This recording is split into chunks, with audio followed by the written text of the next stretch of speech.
संस्कृत भाषा शिक्षण में आप सबका हार्दिक स्वागत है।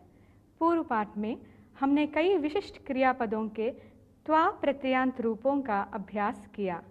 इस पाठ के आरंभ में एक बार फिर हम उनका अभ्यास करेंगे। नमो नमः। संस्कृत भाषा शिक्षणे भवतां सर्वेषां हार्दं स्वागतम्। पूर्वतनपाठे भवन्तः त्वा प्रत्ययान्तस्य किञ्चित् रूपं ज्ञातवन्तः। इदानीं वयं तस्य किञ्चित् पुनरभ्यासं कुर्मः। अहम् एकं वाक्यं वदामि, अनन्तरं भवन्तः एकैकं वाक्यं वदन्तु। अहं जलं पीत्वा पाठं पठामि। भवन्तः एकैकं वाक्यं वदन्तु। भवान् वदतु एकम्। अहं कार्यं कृत्वा बहिः गच्छामि। समीचीनम्। अहं निद्रां कृत्वा उत्तिष्ठामि। अहं शालां गत्वा आगच्छामि। भवान् वदतु। अहं पाठं पठित्वा क्रीडामि। समीचीनम्। अहम् इदानीं वाक्यद्वयं वदामि, तयोः मेलनं कृत्वा भवन्तः एकं वाक्यं वदन्तु। छात्रः पाठं पठति, टिप्पणीं लिखति। पाठं पठित्वा टिप्पणीं लिखति। कृषकः भूमिं खनति, सस्यं रोपयति। कृषकः भूमिं खनित्वा सस्यं रोपयति। भूमिं खनित्वा सस्यं रोपयति। सस्यं रोपयति। कृषकः भूमिं खनित्वा सस्यं रोपयति। उत्तमम्। कृष्णः रथं स्थापयति, अर्जुनम् उपदिशति। कृष्णः रथं स्थापयित्वा अर्जुनम् उपदिशति। आरक्षकः धावति, चोरं गृह्णाति। आरक्षकः धावित्वा चोरं गृह्णाति। समीचीनम्। बालिका नृत्यति, जनान् तोषयति। बालिका नृत्येत्वा जनान् तोषयति। जननी स्नानं करोति, पाकं करोति। जननी स्नानं कृत्वा पाकं करोति। छात्रः अध्यापकं पश्यति, नमस्करोति। छात्रः अध्यापकं दृष्ट्वा नमस्करोति। युवकः चित्रालयं गच्छति, चित्रं पश्यति। युवकः चित्रालयं गत्वा चित्रं पश्यति। पूर्वतनपाठे वयम् उदित्वा, नर्तित्वा, उक्त्वा, पक्त्वा, रुदित्वा, दग्ध्वा, स्थित्वा, इष्ट्वा इत्यादि विशिष्टानि रूपाणि ज्ञातवन्तः। इदानीं तेषाम् उपयोगं कृत्वा वाक्यानि वदन्तु। कः वदति? आरम्भे वदतु। नृत्याध्यापिका स्वयं नर्तित्वा छात्रान् पाठयति। उत्तमम्। शिक्षकः कथाम् उदित्वा बालान् सन्तोषयति। पुनः वदतु। शिक्षकः कथाम् उदित्वा बालान् तोषयति। समीचीनम्। अहं श्लोकम् उक्त्वा सर्वान् तोषयामि। समीचीनम्। पाचकः तण्डुलं पक्त्वा अन्नं करोति। समीचीनम्। अहं रुदित्वा निद्रामि। समीचीनम्। अहं स्थित्वा गीतं गायामि। अहम् इष्ट्वा संस्कृतं पठामि। अहं विद्यालयं गत्वा पाठं पठामि। पूर्वतनपाठे वयं तुमुन् प्रत्ययान्तरूपाणि कानिचन ज्ञातवन्तः। इदानीं तस्य पुनरभ्यासं कुर्मः। अहं कानिचन वाक्यानि आरम्भे कथयामि, अनन्तरं भवन्तः एकैकं वाक्यं कथयन्तु। अहं शालां गन्तुम् इच्छामि। सः पाठं पठितुं शालां गच्छति। बालिका टिप्पणीं लेखितुं लेखनीम् अन्विष्यति। मम पिता कार्यं कर्तुं कार्यालयं गच्छति। वदतु, भवान् वदतु। बालकः मुखं प्रक्षालयितुं स्नानगृहं गच्छति। समीचीनम्। अहं पेयं पातुम् आपणं गच्छामि। अहं कन्दुकं दातुं मित्रस्य गृहं गच्छामि। समीचीनम्। जनाः चलच्चित्रं द्रष्टुं चित्रमन्दिरं गच्छन्ति। उत्तमं। बालकः पुस्तकं क्रेतुम् आपणं गच्छति। अहं संस्कृतसम्भाषणं ज्ञातुं शिबिरम् आगच्छामि। उत्तमं। बसवराजमहोदयः चाकलेहं खादितुम् इच्छति। अहं क्रीडितुं क्रीडाङ्गणं गच्छामि। समीचीनम्। अहं वैद्यकीयक्षेत्रे कार्यं कर्तुम् इच्छामि। उत्तमम्। अहं ज्ञानं सम्पादयितुं ग्रन्थालयं गच्छामि। समीचीनम्। सर्वाः भजनार्थम् उपवेष्टुं मन्दिरं गच्छन्ति। उत्तमम्। अहं विषयं ज्ञातुं विद्यालयं गच्छामि। अहं मनश्शास्त्रं पठितुम् इच्छामि। समीचीनम्। सा बालं प्रेषयितुं गच्छति। समीचीनम्। अहं क्रीडितुं क्रीडाङ्गणं गच्छामि। अहम् उत्तमा गायिका भवितुम् इच्छामि। उत्तमम्। अहं पाठं पठितुं गच्छामि। वयम् इदानीं केषाञ्चित् विशिष्टरूपाणाम् अभ्यासं कुर्मः।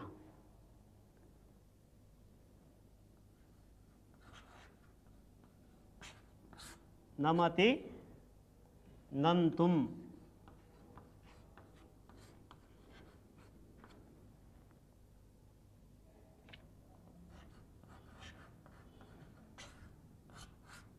पचति,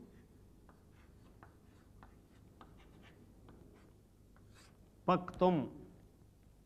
अहं वाक्यं वदामि। भक्तः देवं नमति, देवालयं गच्छति। भक्तः देवं नन्तुं देवालयं गच्छति। माता पाकं पचति, पाकशालां गच्छति। माता पाकं पक्तुं पाकशालां गच्छति। इदानीं भवन्तः एतयोः उपयोगं कृत्वा वाक्यानि वदन्तु। वदन्तु। अहं विश्वनाथं नन्तुं काशीनगरं गच्छामि। मम अग्रजः पाकं पक्तुं सम्यक् जानाति।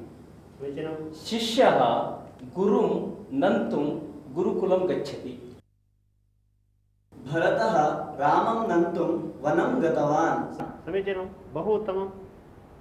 अग्रजः पायसं पक्तुं पाकशालां गच्छति। अहं नारायणं नन्तुं वैकुण्ठं गच्छामि। अहं मातरं नन्तुं गृहं गच्छामि। अहम् अन्नं पक्तुं पाकशालां गच्छामि।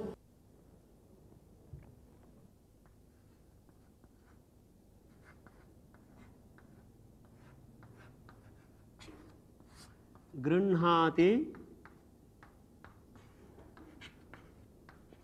ग्रहीतुं,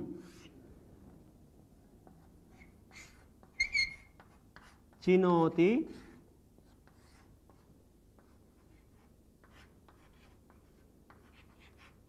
चेतुम्। इदानीम् अहं वाक्यं वदामि। आरक्षकः चोरं ग्रहीतुं धावति। बालकः फलानि चेतुम् आरामं गच्छति। इदानीम् एतयोः उपयोगं कृत्वा भवन्तः वाक्यानि वदन्तु। तेण्डुल्करः कन्दुकं ग्रहीतुं बहु प्रयत्नं कृतवान्। राधा लोकयानं ग्रहीतुं धावति। अहं चन्द्रं ग्रहीतुं न शक्नोमि। अहं पुष्पं चेतुम् अभिलषामि। समीचीनम्। अहं फलानि चेतुम् आपणं गच्छामि। शिशुः धावति, माता ग्रहीतुं प्रयत्नं करोति। राहुः चन्द्रं ग्रहीतुं वाञ्छति। अहम् उत्तमपुस्तकानि चेतुं नगरकेन्द्रग्रन्थालयं गच्छामि। समीचीनं, बहु उत्तमम्।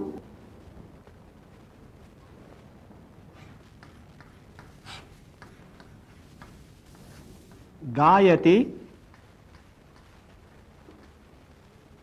गातुं,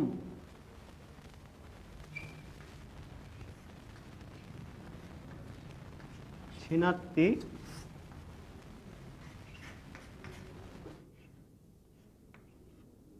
छेत्तुम्। अहं वाक्यं वदामि। अहं सम्यक् गातुं न जानामि।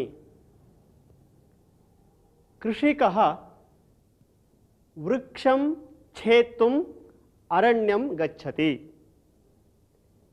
एतयोः उपयोगं कृत्वा इदानीं भवन्तः वाक्यानि वदन्तु। मुकुन्दः सस्यं छेत्तुं गच्छति। अहं वनस्य वृक्षं छेत्तुं न इच्छामि। अनन्तरं शिल्पा सम्यक् गातुं जानाति। उच्चैः वदतु। शिल्पा सम्यक् गातुं जानाति। समीचीनं। नन्दिता सुन्दरं गीतं गातुं वाञ्छति। उत्तमम्। गर्दभः सर्वदा गातुमिच्छति। अनन्तरं गायिका गीतं गातुं संगीतसभां गच्छति। संगीतसभां गच्छति। समीचीनं। वज्रेण वज्रं छेत्तुं शक्यते। वज्रेण वज्रं छेत्तुं शक्यते। उत्तमं। मम मित्रं सम्यक् गातुं शक्नोति। समीचीनम्। अहम् आम्रवृक्षं छेत्तुं न इच्छामि। समीचीनं, बहु उत्तमम्। इदानीम् अहं कानिचन क्रियापदानि वदामि। तेषां तुमुन्नन्तरूपाणि भवन्तः वदन्तु। क्रीणाति, क्रेतुं, जपति, जपितुं, तुष्यति, तोष्टुं, कुप्यति, कोपितुं, कोपितुं, जिघ्रति, घ्रातुं, नयति, नेतुं, कर्षति, कर्षितुं, कर्षति, क्रष्टुं, क्रष्टुं, स्वपिति, स्वप्तुं, बध्नाति, बन्धुं, निन्दति, निन्दितुं, उत्तिष्ठति, उत्थातुं, रोदिति, रोदितुं, क्रन्दति, क्रन्दितुं। बहु समीचीनम्। इदानीं भवन्तः यस्य कस्यापि उपयोगं कृत्वा वाक्यानि वदन्तु। अहं प्रातः 5 वादने उत्थातुं प्रयत्नं करोमि। समीचीनं। राघवेन्द्रः पुराणपुण्यकथां श्रोतुम् इच्छति। समीचीनम्। अहं वस्तूनि क्रेतुम् आपणं गच्छामि। अहं पाकस्य गन्धं घ्रातुं सम्यक् शक्नोमि। अहं वस्तूनि क्रेतुम् आपणं गच्छामि। अहं पाकस्य गन्धं घ्रातुं सम्यक् शक्नोमि।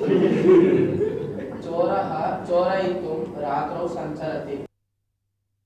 सन्यासिनः जपितुं हिमालयं गच्छन्ति। शिशुः उच्चैः क्रन्दितुं शक्नोति। शिशुः उच्चैः क्रन्दितुं शक्नोति। कृषिकः भूमिं क्रष्टुं फलं स्वीकरोति। अहम् अल्पेन आहारेण तोष्टुं न शक्नोमि। अहं पुस्तकं नेतुं विस्मृतवान्। उत्तमं, बहु समीचीनम्। अहं विना कारणेन हसितुं न इच्छामि। अहं प्रातः 5 वादने उत्थातुं प्रयत्नं करोमि। बालिकाः 8 वादने स्वपितुं न इच्छन्ति। समीचीनं। नारायणः रोदितुं न इच्छति। उत्तमम्। सा अग्रजस्य हस्ते रक्षां बन्धुं गच्छति। राधा हसितुम् अभिलषति। उत्तमम्। अहम् अन्यान् निन्दितुं न इच्छामि। अहं जलं नेतुं मातुः साहाय्यं कृतवती। अहं क्रीडितुं बहु इच्छामि। गन्तुं पठितुम, कर्तुम आदि तुमुन प्रत्ययांत रूप हैं। इनके बारे में पूर्व पाठ में ही हमने जानकारी प्राप्त किया है। कई धातुओं का तुमुन प्रत्ययांत रूपों में थोड़ा परिवर्तन होता है, जैसे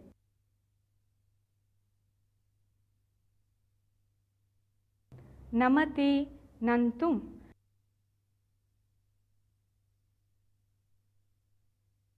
गृह्णाति, ग्रहीतुम,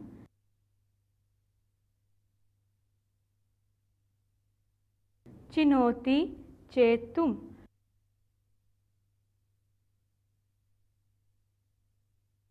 जिघ्रति, घ्रातुम।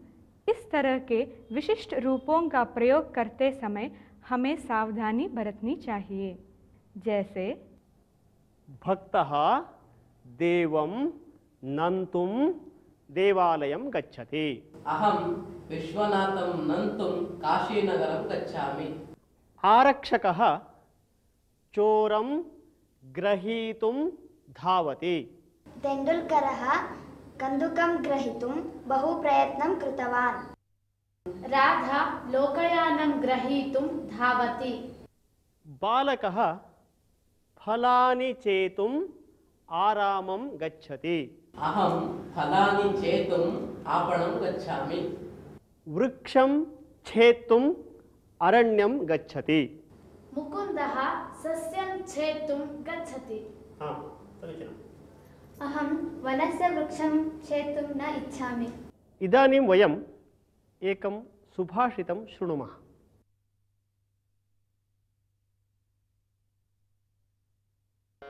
प्रथमवयसि पीतं तोयमल्पं स्मरन्तः शिरसि निहितभाराः नारिकेलानराणाम् उदकममृतकल्पं दद्युराजीवितान्तं न हि कृतमुपकारं साधवो विस्मरन्ति। न हि कृतमुपकारं साधवो विस्मरन्ति। प्रथम वयसि पीतं तोयमल्पं स्मरन्तः शिरसि निहितभाराः नारिकेलाः नराणाम्। प्रथम वयसि पीतं तोयमल्पं स्मरन्तः शिरसि निहितभाराः नारिकेलाः नराणाम् उदकममृतकल्पं दद्युराजीवितान्तम् उदकम् अमृतकल्पं दद्युः आजीवितान्तम् न हि कृतमुपकारं साधवो विस्मरन्ति। न हि कृतमुपकारं साधवो विस्मरन्ति। न हि कृतमुपकारं साधवो विस्मरन्ति। सुभाषितस्य अर्थः एवमस्ति। नारिकेलवृक्षः यदा लघु भवति तदा जनाः तस्य किञ्चित् जलं यच्छन्ति। तेन जलेन सः नारिकेलवृक्षः वर्धते। अनन्तरं सः नारिकेलवृक्षः पूर्ववयसि पीतं जलं स्मरन् जीवितान्तं यावत् जनेभ्यः अमृतसमानं रुचिकरं जलं यच्छति। तथैव सज्जनाः अन्यैः कृतम् उपकारं स्मरन्तः तेषां प्रत्युपकारं कुर्वन्ति, परन्तु दुर्जनाः अन्यैः कृतम् उपकारं शीघ्रमेव विस्मरन्ति। सज्जनानां स्वभावः तथा नास्ति। आजीवनं यावत् तेषाम् उपकारं स्मरन्तः जनेभ्यः उपकारं कुर्वन्ति। एषः अस्य सुभाषितस्य अर्थः। सुभाषित का अर्थ: मानव नारियल के वृक्ष को लगाते समय उसे थोड़े जल से सींचता है। नारियल का वृक्ष मनुष्य के इस उपकार को कभी नहीं भूल पाता है। उस थोड़े से जल के लिए वही नारियल वृक्ष मनुष्य को प्रचुर मात्रा में स्वादिष्ट जल प्रदान करता है। अर्थात सज्जन पुरुष दूसरों के द्वारा किए गए उपकार को कभी नहीं भूलते।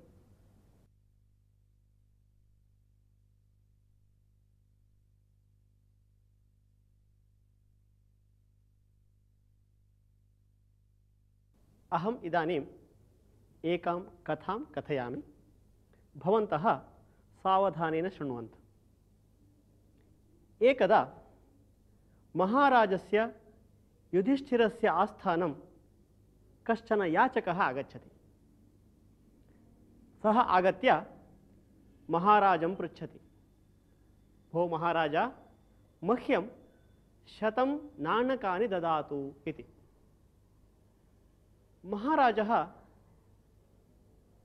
बन्धो श्वः आगच्छतु, श्वः भवते नाणकानि ददामि इति कथयति।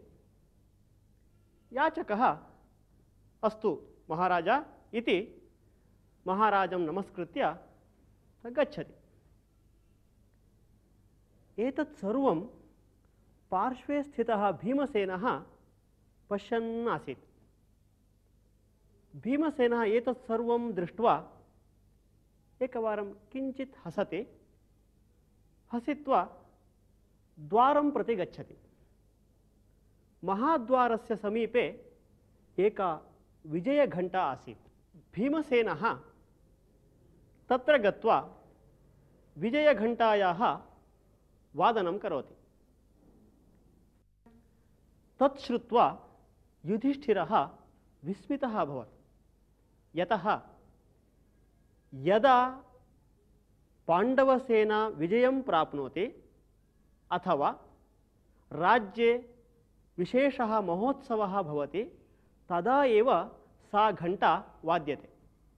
अतः युधिष्ठिरः विस्मितः अभवत्। युधिष्ठिरः भीमसेनम् आहूय किमर्थं घण्टावादं कृतवान् इति पृच्छति। तदा भीमसेनः वदति, अग्रज, अद्य सर्वश्रेष्ठः विजयः प्राप्तः अस्ति। यतः तादृशं विजयम् एतावत्पर्यन्तं जगति यः कोऽपि न प्राप्तवान् इति भीमसेनः वदति। तदा धर्मराजः, किं भवान् विनोदं वदति वा? कः सः विजयं प्राप्तवान् इति पुनः पृच्छति। तदा भीमसेनः वदति, इदानीं भवान् तं याचकं भवता अभिलषितं श्वः दास्यामि इति उक्तवान् किल?